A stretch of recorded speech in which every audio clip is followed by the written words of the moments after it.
The moment I flatlined on that hospital bed, my father smiled. I know this because my best friend Delilah was hiding in the supply closet across the hall, recording everything on her phone. She watched my stepmother Vivienne pop champagne in the waiting room, while my half-brother Preston was already on the phone with a real estate agent, asking about listing my oceanfront property in Malibu.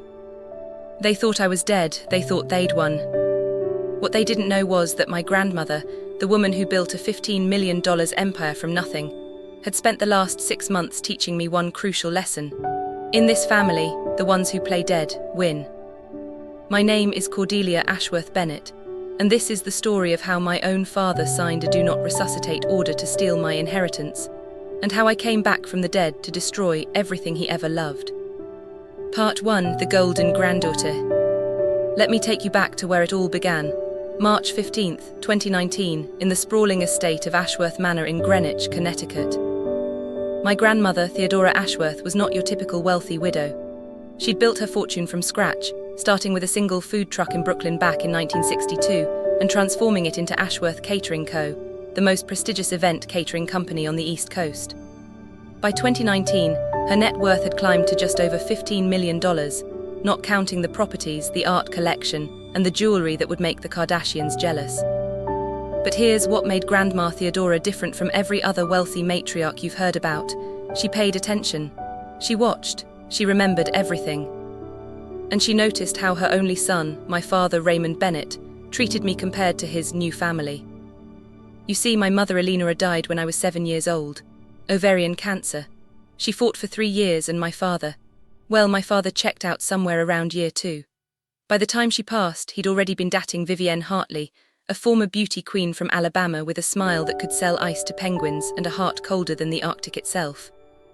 6 months after my mother's funeral, 6 months, Vivienne moved into our home with her 8-year-old son Preston from a previous marriage. My father married her exactly 1 year after burying my mother, and I spent my childhood watching him transform into someone I didn't recognize.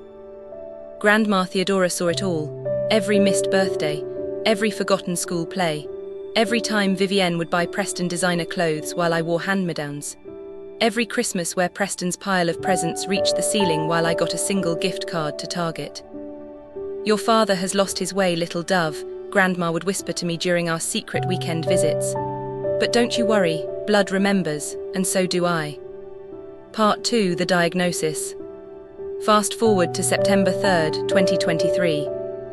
I was 28 years old, working as an environmental lawyer in Manhattan and living in a modest apartment in Brooklyn Heights. I'd built my career on my own merit, refusing to take a single dollar from my father after I turned 18. Pride, maybe, stubbornness, definitely. But mostly I just couldn't stomach the thought of owing anything to a man who'd made me feel invisible my entire life. That's when I got the call that changed everything. "Cordelia, honey, I need you to come to the house." It was Grandma Theodora, and her voice sounded different, tired. "There's something we need to discuss." When I arrived at Ashworth Manor that evening, I found my grandmother sitting in her favorite wingback chair by the fireplace, looking smaller than I'd ever seen her. She was 83 years old, still sharp as a tack, but something in her eyes told me this wasn't going to be a pleasant conversation. "I have pancreatic cancer," she said, matter of fact as always. "Stage 4, they're giving me 6 months, maybe 8 if I'm lucky." I felt the floor drop out from beneath me. This woman had been my rock, my safe harbor, the only person in my family who made me feel like I mattered. And now she was telling me she was dying. "There's more," she continued, gesturing for me to sit beside her. "I've updated my will. Everything, the business, the properties, the investments, all of it goes to you, Cordelia. Every single penny." I couldn't breathe. "Grandma, I don't understand. What about Dad? What about?" "Your father made his choice when he abandoned you for that woman and her spawn," Theodora said, her voice hardening. "I gave him 30 years to be a real father to you. He failed. This is the consequence." She handed me a manila envelope containing copies of the will, the trust documents, and a letter addressed to me personally. "There's one condition," she added. "You cannot tell anyone about this inheritance until after I'm gone. Not your father, not Vivienne, not anyone.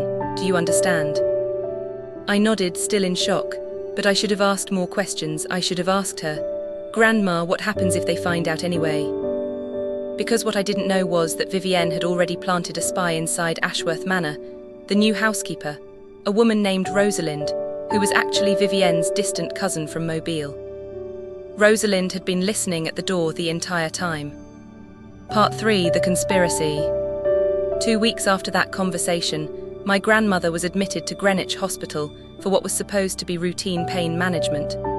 I visited her every single day, bringing her favourite lavender tea and reading to her from the mystery novels she loved.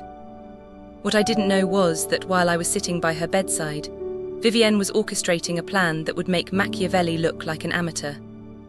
My father Raymond, Vivienne and Preston had a meeting at their estate on September 21st, 2023.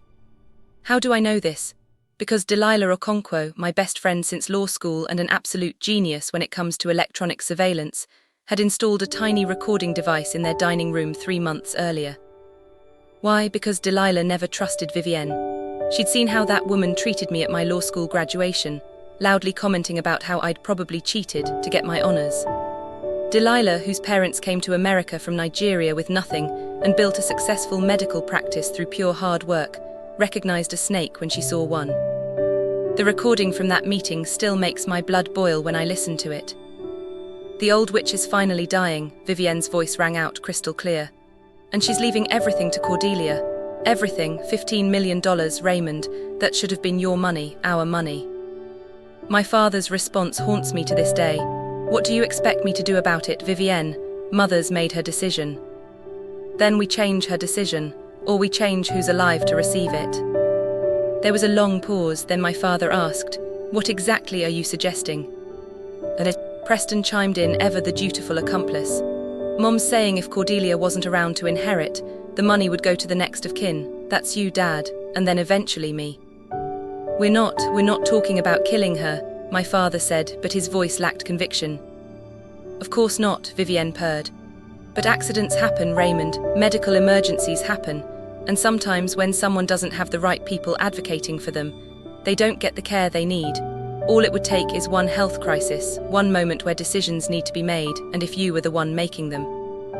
This is the part that breaks me every time I hear it. My father, the man who was supposed to protect me, the man who held me when I was born, responded with 6 words. "Tell me more about this plan." Part 4: The Execution. Grandma Theodora passed away peacefully on December 12, 2023, with me holding her hand.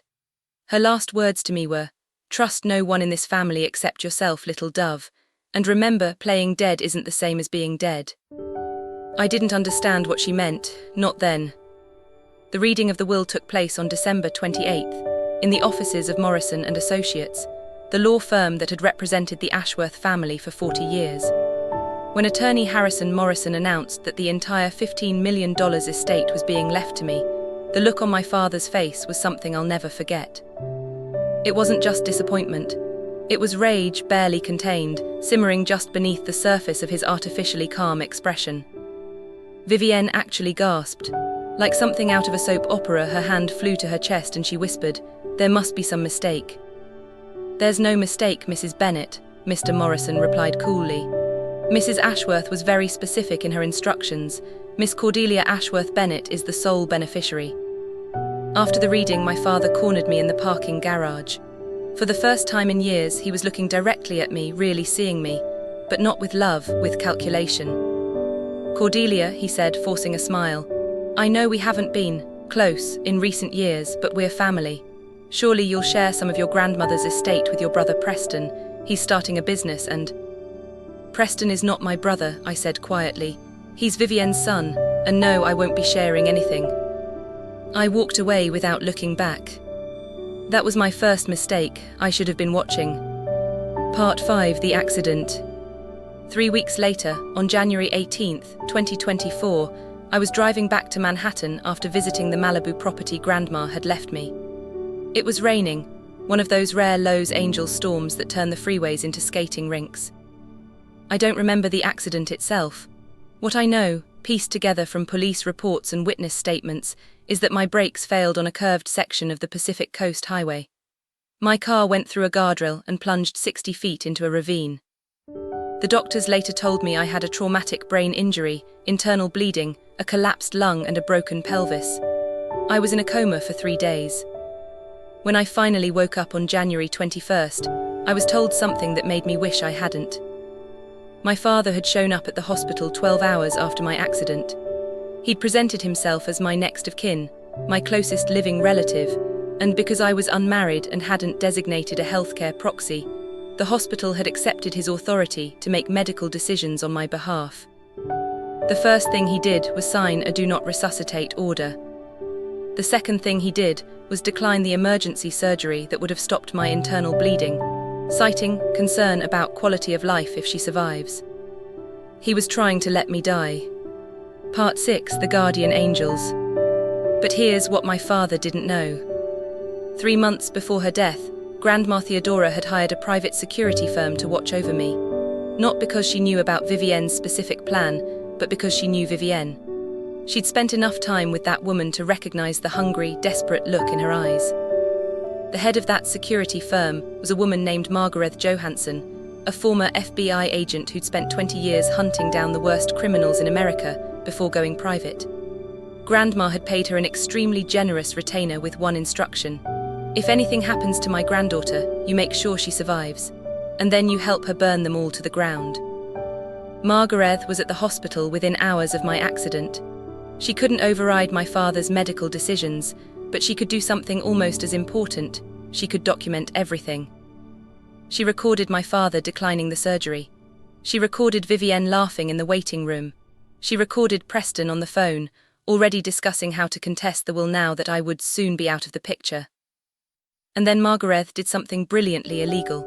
She contacted Dr. Olusubomi Ademi, a Nigerian-American surgeon who happened to be Delilah's aunt and one of the best trauma surgeons on the West Coast. Dr. Ademi reviewed my charts and determined that without surgery, I would die within 48 hours. Working through back channels, Dr. Ademi contacted the hospital's ethics board. She presented evidence that my father's decisions were not in my best medical interest, but were potentially motivated by financial gain. Under California law, when there's evidence of a conflict of interest, a court can appoint a temporary guardian to make medical decisions. The court appointed Delilah Okonkwo as my temporary guardian at 3:47 a.m. on January 22, 2024. At 4:15 a.m., I was wheeled into emergency surgery. At 9:30 a.m., I was alive, stable, and on the road to recovery. My father didn't find out until he showed up at the hospital that afternoon, ready to play the grieving father for the press, only to be informed that his decision-making authority had been revoked. The look on his face, according to Margaret, was absolutely priceless. Part 7, The Resurrection. I spent 2 months recovering. 2 months of physical therapy, occupational therapy, and most importantly, planning. Because I wasn't just going to survive what my father did to me, I was going to make sure he lost everything. Working with Margaret, Delilah, and a team of attorneys from Morrison & Associates, I built my case. We had the recordings from Vivienne's dining room. We had the hospital documentation showing my father had signed the DNR and declined life-saving surgery.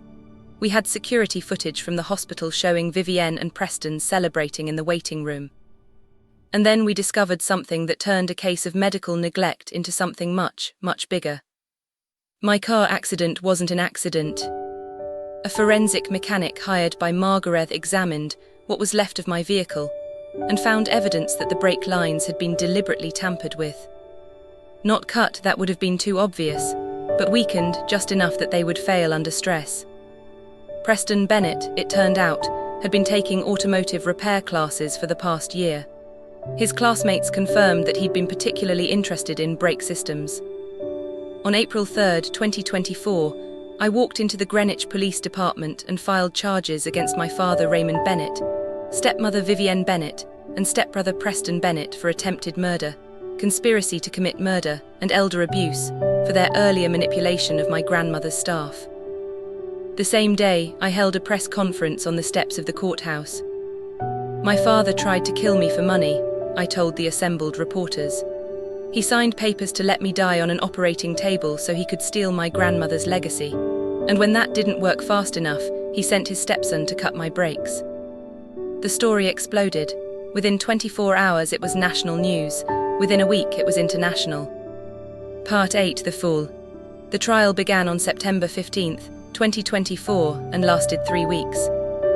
The prosecution presented the recordings, the medical evidence, the forensic analysis of my car, and testimony from over a dozen witnesses, including Rosalind, Vivienne's own spy, who had flipped on her cousin in exchange for immunity.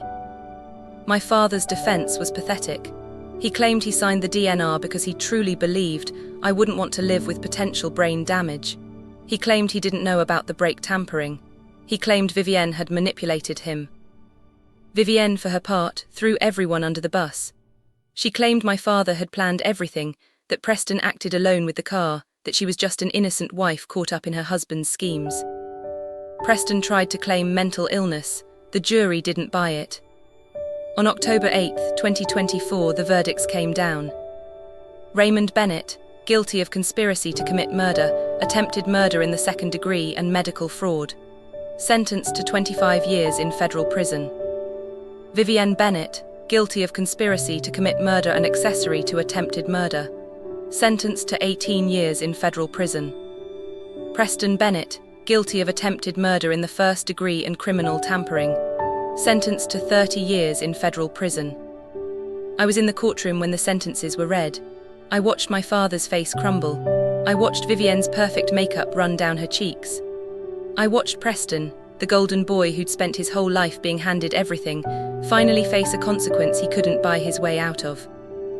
I didn't feel joy, I didn't feel triumph. I felt empty, hollow, like I'd spent so much energy surviving and fighting that I'd forgotten how to feel anything else. Part 9, The Aftermath. It's now November 2025, a little over a year since the trial ended. I've donated half of my grandmother's estate to charity, specifically to organisations that help abuse survivors and to a medical fund for people who can't afford life-saving surgeries. Grandma Theodora would have wanted that. She always believed money was meant to be used, not hoarded. The other half I've invested into rebuilding Ashworth Catering Co., which had fallen into disrepair during my grandmother's illness. We're now operating in 12 states and have created over 500 jobs. Every year on December 12th, the anniversary of Grandma's death, we cater a free meal for seniors in Greenwich, Brooklyn, and every city where we operate. Delilah is now my official partner in running the Theodora Ashworth Foundation, which provides legal assistance to people whose families have tried to manipulate them out of their rightful inheritances. You'd be surprised how common this is. Margaret still works for me, though now her job is much less dangerous. Mostly, she trains other security professionals and speaks at conferences about recognizing signs of family financial abuse. As for me, I'm still healing. Some days are better than others. I still have nightmares about the accident, about waking up in the hospital and learning that my own father had tried to let me die. I still struggle to trust people, to let them get close. But I'm alive. Against all odds, despite everything they did, I'm alive. Conclusion, the LESSONS. I want to end this story with something my grandmother wrote in that letter she gave me back in September 2023, before any of this happened. My dearest Cordelia, if you're reading this, I'm gone, and you're about to learn something painful about the people we're supposed to trust most. Your father lost his way a long time ago, and I blame myself for not seeing it sooner, for not protecting you more. But here's what I need you to understand. You are not what they tried to make you. You are not the forgotten child, the inconvenience, the obstacle to their greed. You are my legacy. You are the best of the Ashworth bloodline, and you carry within you the strength of every woman who came before you. They will try to break you. They might even succeed for a little while, but you will rise. You will always rise, because that's what Ashworth women do. Play dead if you have to, little dove. Let them think they've won. And then, when they least expect it, spread your wings and fly. All my love forever. Grandma Theodora. To anyone watching this who has a family member trying to manipulate them, control them, or harm them for money, you are not alone. There are people who will fight for you. There are resources available, and you are worth more than any dollar amount anyone could inherit. My father thought $15 million was worth more than his own daughter's life. He was wrong. And now he has 25 years in a federal prison cell to think about just how wrong he was.